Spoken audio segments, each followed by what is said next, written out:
students, welcome back to the channel, and today we are going to discuss about our new chapter, new topic, that is alternating current. Alternating current क्या होता है? आज हम बात करेंगे AC के बारे में. ठीक है, AC is not the air conditioned, it is alternating current. ठीक है, हम बात करेंगे alternating current के बारे में. It is alternating current.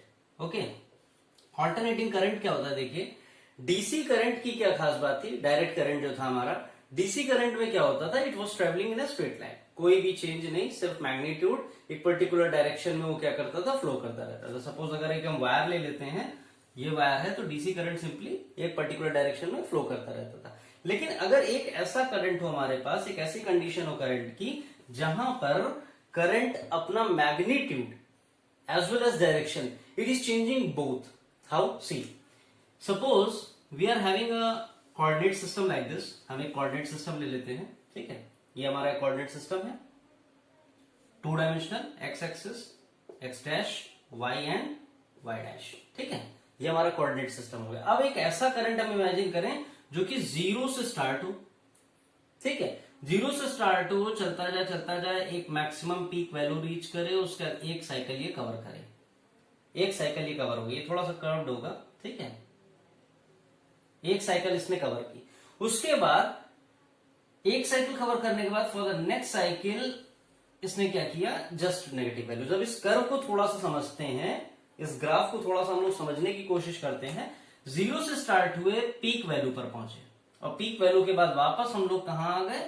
We came to zero position. ठीक है, उसके बाद फिर से पीक वैल्यू पहुंचे, लेकिन कहां? नेगेटिव की पीक वैल्यू. ये देखिए, ठीक है, नेगेटिव की पीक वैल्यू. यहां पे कैसी थी? पॉजिटिव की पीक वैल्यू थी. यहां पे पता है आपको, वाई एक्सिस में इधर की तरफ पॉजिटिव, इधर की तरफ नेगेटिव. ठीक, उसके बाद फिर से आगे की तरफ देखा तो जीरो की तरफ आ गए. अगर हम इस एक्स एक्सिस पे ले लेते हैं टाइम पीरियड को, ये हमने टाइम ले लिया, और यहां पर हम क्या ले लें? या तो हम वोल्टेज को ले लें, या तो हम करंट को ले लें.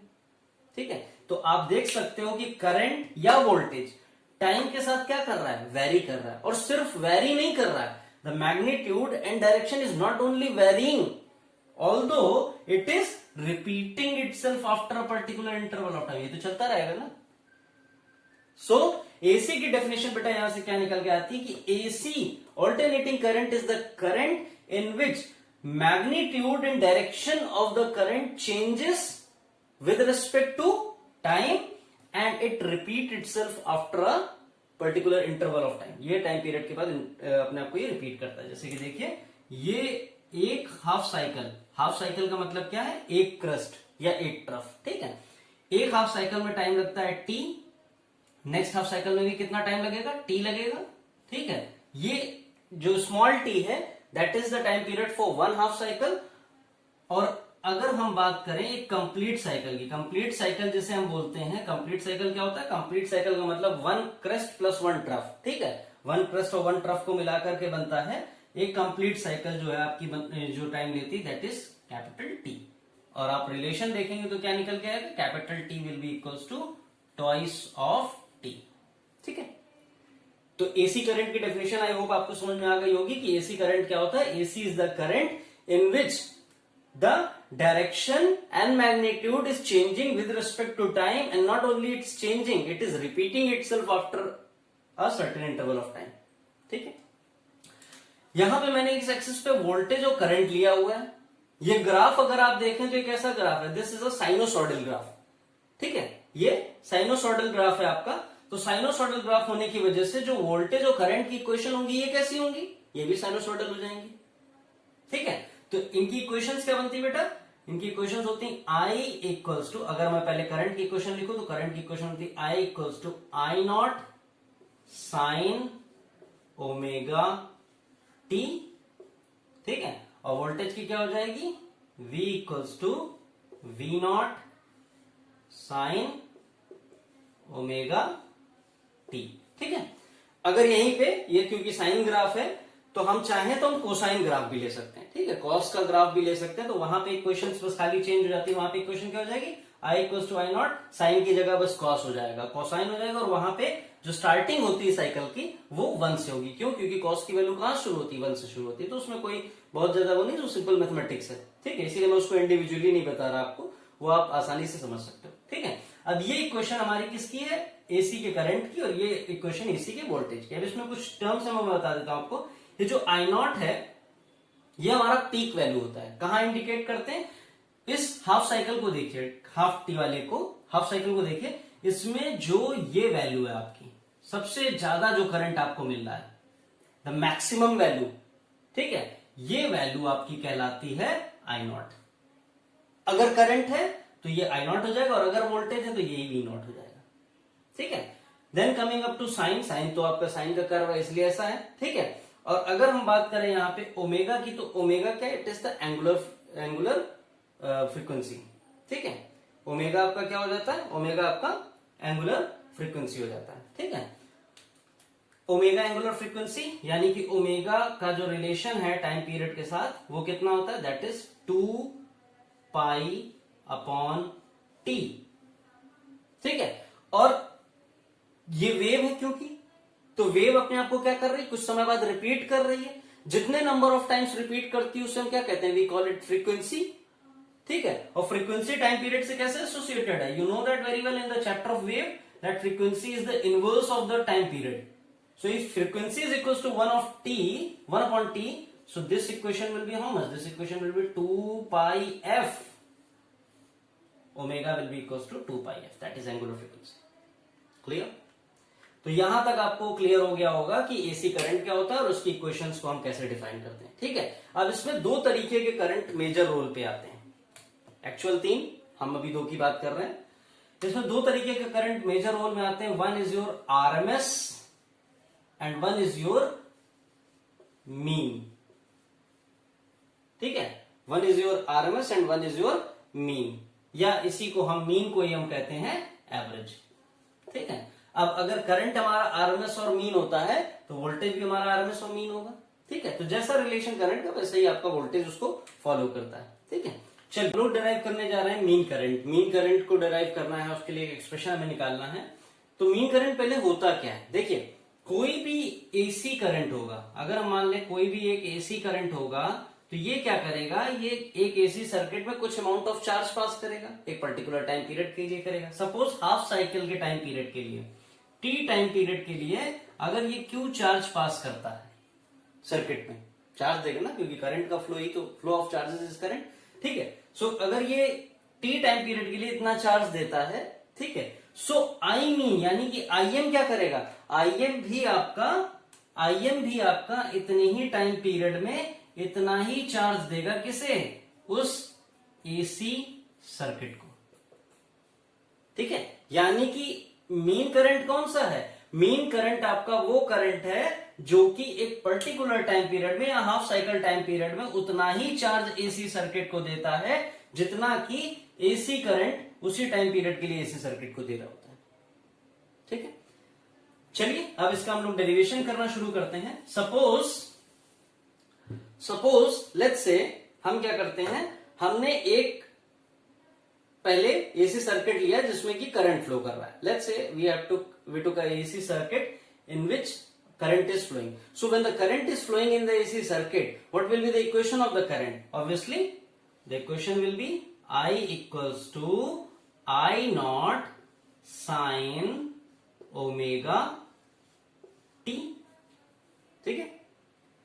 क्योंकि ये करंट क्या कर रहा था? चार्ज को पास कर रहा था, चार्ज को आगे फॉरवर्ड कर रहा था। सो हम जानते हैं क्या रिलेशन हमारे पास क्या होता है? Q equals to I T, ठीक है। अगर थोड़े टाइम पीरियड के लिए, for a small fraction of time, if for a small fraction of time the charge which was thrown to the circuit is very small, so we can write this equation in the differential form. How? We can write this as dq equals to I dt, ठीक है, dq equals to I D T. और अगर ये फिर भी नहीं समझ में आ रहा है ना, तो आप इस तरीके समझ लीजिए कि I इक्वल्स टू हम क्या लिखते थे? dq अपॉन dt लिखते थे for a very short period of time, dq upon dt, rate flow of charge, ठीक है। तो इसी रिलेशन से आप चाहो तो इसको निकाल सकते हो, ठीक है, जैसे समझना चाहो, तो डी क्यू इक्वल्स टू क्या हो गया, आई डी टी। ठीक है, चलिए वैल्यू सब्स्टिट्यूट कर देते हैं। D Q equals to I D T है, तो हम क्या करेंगे, यहाँ पे आई की वैल्यू क्या है, आई की value I naught sine omega T है, इसे हम उठा के कहां सब्स्टिट्यूट कर देंगे, we will substitute it here. ठीक, तो हमारे पास इक्वेशन क्या बन जाएगी, we will have D Q equals to I naught sine omega T D T. ठीक है, ये तो स्मॉलर टाइम पीरियड के लिए हो गया। अगर हमें ये पूरा एक हाफ साइकिल के लिए कैलकुलेट करना है, क्यों हाफ साइकिल के लिए हम कैलकुलेट कर रहे हैं, क्योंकि मीन करंट में आपने देखा था हम क्या ले रहे थे, स्मॉल टी ले रहे थे, अभी जब डेफिनेशन में आपको समझा रहा था। ठीक है, स्मॉल टी ले रहे थे। ठीक है, तो स्मॉल टी के लिए हमें इसे इंटीग्रेट करना है। मैं कहूं अगर कि स्मॉल टी के लिए इंटीग्रेट करना है, अगर मैं कहूं स्मॉल टी के लिए इंटीग्रेट करना है तो भी वही चीज है, और अगर मैं कहूं कि t/2 के लिए इंटीग्रेट करना है तो भी वही चीज है। एक ही बात तो है, क्यों, क्योंकि small t is equal to how much, that will be equal to t/2 half cycle. ठीक है, चलिए इंटीग्रेट करते हैं। तो जो इंटीग्रेट करेंगे, जब हम इसे इंटीग्रेट करेंगे इक्वेशन को, तो क्या होगा, यहां पे हमें क्या मिलेगा, we will get the charge, क्यों, कंप्लीट चार्ज। और यहां पे जो कॉन्स्टेंट्स है उन्हें आप बाहर लीजिए, पहले आई नॉट आपका हो जाएगा बाहर, और कुछ तो है नहीं। ठीक है, we are left with sine omega T D T. ठीक है, left with sine omega T D T. अब साइन का इंटीग्रेशन क्या होता है, साइन का इंटीग्रेशन माइनस कॉस, तो इसे आप इंटीग्रेट करिए, it will be minus I not cos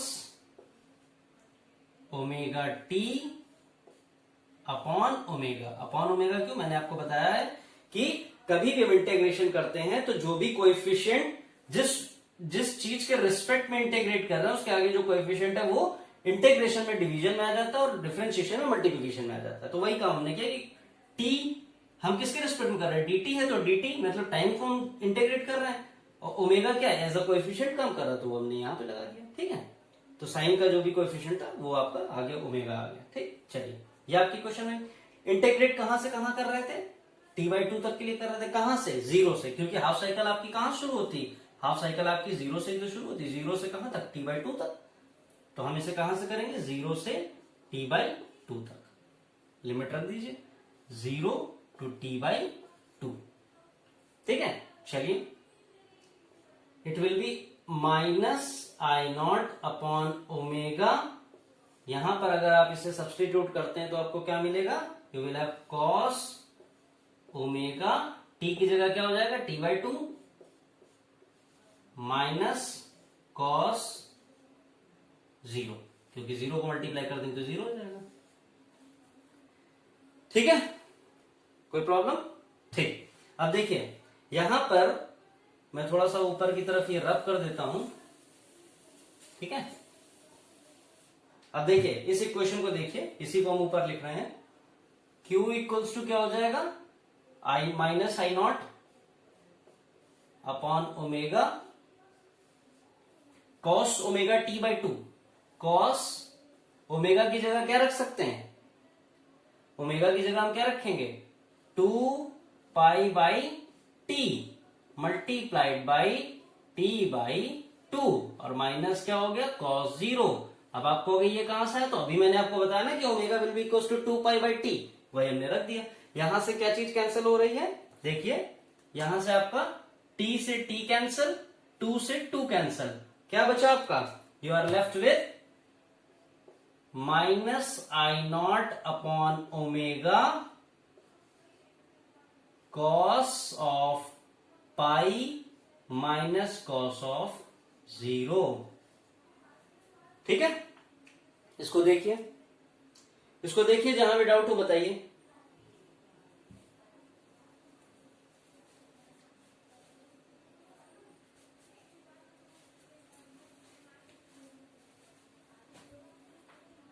clear, रब कर दिया जाए। चलिए मैं इसीलिए हट गया था कि आपको आसानी से दिखाई दे और आप इसको समझ सकें, बिकॉज बॉटम लाइन ये है कि आपको कंसेप्ट समझ में आना चाहिए। ठीक है, चलिए यहां पे वैल्यू सब्स्टिट्यूट कर देते हैं, minus I naught upon omega तो बेटा वैसे ही रहेगा, कोई इशू नहीं है।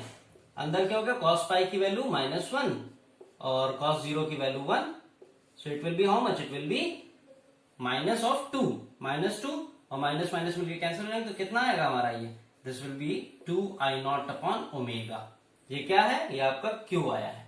मार्केट इक्वेशन नंबर 1, ठीक है, market equation number 1।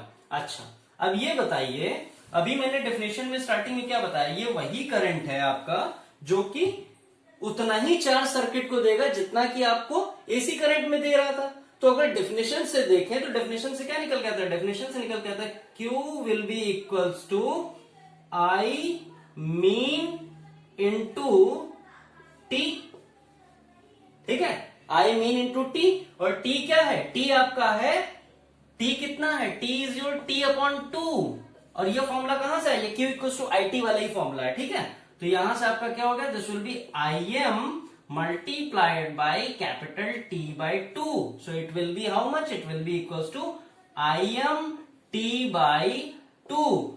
Mark it equation number second. Now see, equation first में और equation second में LHS क्या है, दोनों सेम है, तो हम दोनों इक्वेशन को इक्वेट कर सकते हैं। Let's equate the equations from first and second.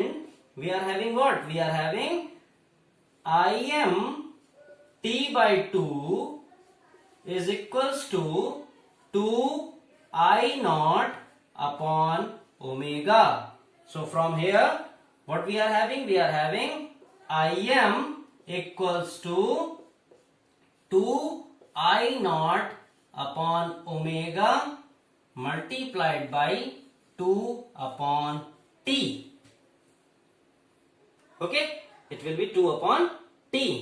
ठीक है, चलिए ओमेगा की जगह पे क्या रख देंगे, it will be 2I0 into 2 by T, आप वैसे ही रहने दीजिए, it will be 2 pi upon T, 2 पाई यहां पे ऐसे ही रहेगा, ठीक है। टी आपका ये क्या हो जाएगा, ये आपका टी ऊपर पहुंच जाएगा, ठीक है, तो इसको हम लोग यहां पर लिख देते हैं टी, ठीक है।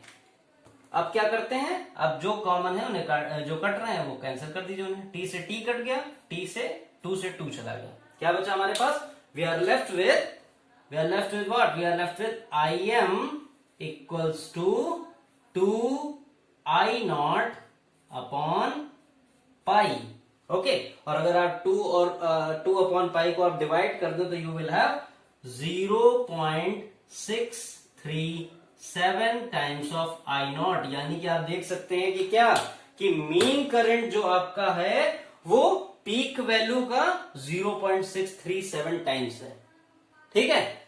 ये आपकी वैल्यू होती है किसकी, मीन या एवरेज करंट की, ठीक है। दिस इज IM, ठीक है, ये IM हो गया हमारा। अब हमें बात करनी है मीन वोल्टेज की, मीन EMF या मीन वोल्टेज को हमें अगर निकालना है तो कैसे निकालेंगे, उसे हम कैसे डिराइव करेंगे, चलिए उसकी डेरिवेशन भी देख लेते हैं। वैसे तो उसके डेरिवेशन के लिए स्टार्टिंग मेथड वही है कि आप एक करंट मानिए फिर उसको सॉल्व करिए, लेकिन अगर आप चाहें तो आप यहां से भी कर सकते हैं बिल्कुल, क्योंकि सेम प्रोसेस वैसा ही है, ठीक है। कैसे है देखिए, मैं आपको बहुत सिंपल बता देता हूं। मीन वोल्टेज निकालने के लिए आपको क्या करना है, मीन वोल्टेज निकालने के लिए आप क्या करेंगे, आप सबसे पहली इक्वेशन आप वही करंट की लेंगे, ठीक है। आपने करंट लिया कितना, I equals to I0 sine omega T, ये आपने करंट ले लिया, ठीक है। अब आपको पता है फॉर्मूला क्या होता है, V is equals to IR, ठीक है। V इक्वल्स टू IR का फॉर्मूला होता है, तो यहां से I की वैल्यू क्या हो जाएगी, I आपका हो जाएगा V अपॉन R, ठीक है। और अगर इसे हम EMF के टर्म में लिखना है तो क्या हो जाएगा, it will be E by R, ठीक है। तो अब हमें इसी के टर्म में इसी फॉर्मूले को यूज करके ये पूरा सॉल्व आउट करना है। तो देखिए कैसे करेंगे, I इक्वल्स टू, अब आपका क्या हो जाएगा, अगर इसे हम E0 के टर्म में लिखें तो क्या हो जाएगा, it will be E0 upon R sign omega T, ठीक है। I की इक्वेशन को, करंट की इक्वेशन को हमने वोल्टेज के टर्म में लिखा तो it will be I0 upon R sign omega T, ठीक है। चलिए फिर से वही dq I dt वाला फॉर्मूला, dq I dt वाला फॉर्मूला आप लेंगे, dq equals to I dt वाला फॉर्मूला आपने यूज किया, I की जगह आपने क्या सब्स्टिट्यूट किया, I की जगह आपने सब्स्टिट्यूट किया E upon R, sorry E0 upon R sign omega T dt। अब आप देखिए बेटा, अगर इसको इंटीग्रेट करें हम, ठीक है। अगर हम इसे इंटीग्रेट करते हैं हाफ साइकिल के लिए 0 से t/2 के लिए, तो आपका क्या फिर से वही चीज निकल के आएगी ना जो अभी प्रीवियस वाले में निकली थी। अब की बार यानी कि Q का एक्सप्रेशन क्या हो जाएगा, अब की बार Q का एक्सप्रेशन हो जाएगा 2E0 अपॉन ओमेगा r। पुराने एक्सप्रेशन में क्या हो रहा था, it was Q equals to 2I0 omega upon omega, ये हो रहा था। I0 की जगह पे आप क्या रख दे रहे थे, I0 आप I लेकर के अगर चलो तो क्या हो जाएगा E0/r, बस खाली यही एक्सप्रेशन तो चेंज हो जाएगा। जहां पे I0 है वहां पे I0 की जगह क्या हो गया, E0/r हो गया, तो यही चीज तो यहां आ जाएगी, तो हमने मारा था। बिल्कुल सेम है, कुछ भी आपको नहीं करना, बिल्कुल ये सही है। ये आपकी क्वेश्चन फर्स्ट रख दीजिए। अगर मीन करंट वो करंट था जो कि सेम अमाउंट ऑफ चार्ज दे रहा है जो एसी दे रहा है, तो ईएमएफ में भी तो वही कंडीशन होगी कि ये ईएमएफ भी वही ईएमएफ होगा जो उतना ही चार्ज देगा जितना कि ओरिजिनल एसी का ईएमएफ दे रहा था। ठीक है, तो अब ईएमएफ के लिए भी हम वही कर सकते हैं कि by definition Q will be equals to, Q कितना होता है IT, Q is equals to how much, Q is equals to I multiplied by T। ठीक है, I की जगह क्या हो जाएगा, I की जगह आपका हो जाएगा E0 E/r। ठीक है, I की जगह आपका क्या हो जाएगा, I की जगह आपका हो जाएगा EM/r। जैसे हम लोग वहां पर ले रहे थे ना, IM ले रहे थे, वहां पे हम लोग क्या ले रहे थे, Q equals to IM into T ले रहे थे, वैसे यहाँ पे EM हो गया। ठीक है, EM upon R into T कितना है, T आपका T/2 होता है, तो वो आप सब्स्टिट्यूट कर दीजिए। ये क्वेश्चन आपकी बन गई सेकेंड इक्वेशन। ठीक है, ये क्वेश्चन आपकी बन गई सेकंड इक्वेशन। तो फर्स्ट इक्वेशन आपकी क्या है, first is your this one, second is your this one. दोनों को हम क्या करें, फर्स्ट और सेकंड को अगर बेटा हम इक्वेट कर देते हैं, क्योंकि लेफ्ट हैंड साइड दोनों की क्या है, they are equal, Q is here, Q is here. So अगर हम इसे इक्वेट कर दें तो what we will have EM T upon 2R equals to 2E0 upon omega R। ठीक है, मैं थोड़ा सा इधर पे रब कर दे रहा हूं इसे, I am just rubbing it. Now see what we will have EM को हम यहीं पे लेफ्ट कर देते हैं, EM को हम लेफ्ट हैंड साइड पे ही रखते हैं। We will have 2E0 upon omega R multiplied by 2R upon T। ठीक है, अगेन सेम थिंग, ओमेगा की जगह हम क्या रखेंगे, let's substitute, let me use a different marker for that. Omega की जगह हमने क्या रखा, हम ओमेगा की जगह फिर से कर देते हैं 2 अपॉन T, और ये T डिनोमिनेटर वाला ऊपर चला जाएगा, so we will have this edge here. ठीक है, ओके, नाउ कैंसिल कर दीजिए जो भी टर्म्स कैंसिल हो रहा है, T से T कैंसिल हुआ, ओके, 2 से 2 कैंसिल हुआ, और R से R कैंसिल हुआ। सो यहां से आपको क्या मिलता है इक्वेशन, यहां से आपको इक्वेशन मिलती है EM equals to 2E0 upon pi, और अगर बेटा 2 अपॉन पाई को आप फिर से डिवाइड कर दो तो कितना मिलेगा, 0.637 E0। ठीक है, यानी कि ये इक्वेशन आपकी किसकी हो गई, this is the equation for mean EMF। ठीक है, मीन वैल्यू ऑफ EMF या एवरेज वैल्यू ऑफ EMF। ठीक है, सो आई होप यहां से आपको मीन के कंसेप्ट क्लियर हो गए होंगे कि AC क्या होता है, मीन करंट और मीन EMF कैसे एवेल्युएट करते हैं। ठीक है, so for any doubt leave a comment on the comment section so that we can rectify your doubt, and thank you for watching the video, and we will have next video on RMS value, and then we will move to more AC circuits for the comparison and their evaluation with the various types of circuits which we will use depending upon the components which we are using in that. Okay, thank you so much for watching the video.